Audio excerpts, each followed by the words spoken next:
Dyslexia Information Day. It was founded by Elizabeth Wilkinson in 2008 with the intention of offering local dyslexic individuals and their families and employers the opportunity to access as much information and free advice and guidance as they possibly can. I can remember I'd been at BBC Radio Shropshire for probably about 4 months, and one of the first jobs on a summer Saturday was to head down to Ketley Community Centre and attend that first Dyslexic Information Day, not knowing much about it.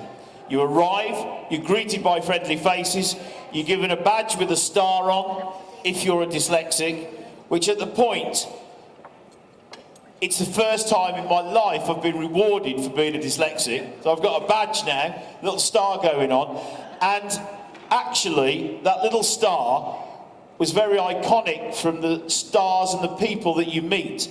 There were young people that were dyslexic, that were helping other young people. There were adults that were coming up with games and ways of learning.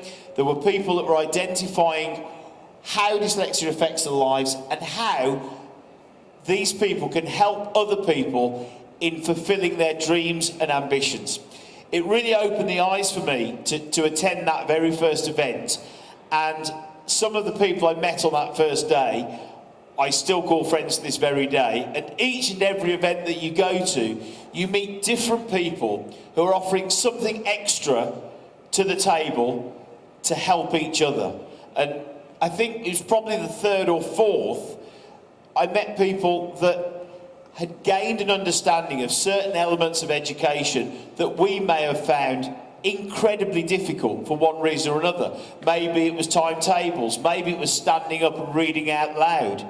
What makes these people so inspiring and so good is the confidence that they have in whatever they've discovered. Whether it's a way of diagnosing, whether it's a way of helping.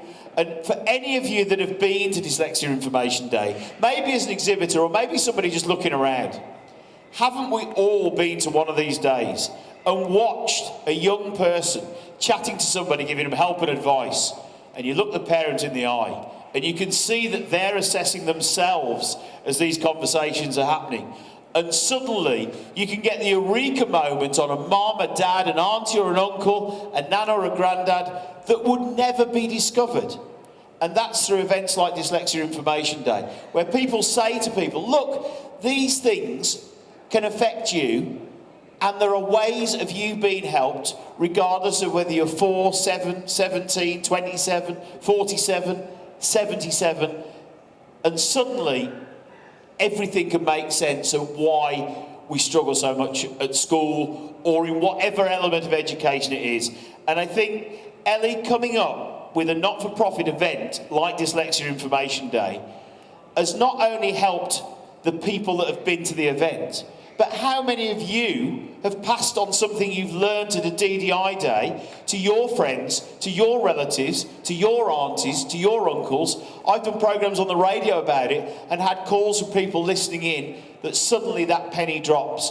And what is so inspiring about this is Ellie set it up, took it on, threw everything at it, had no financial support, no direct gain from doing it, and yet continued to do it and continue to grow.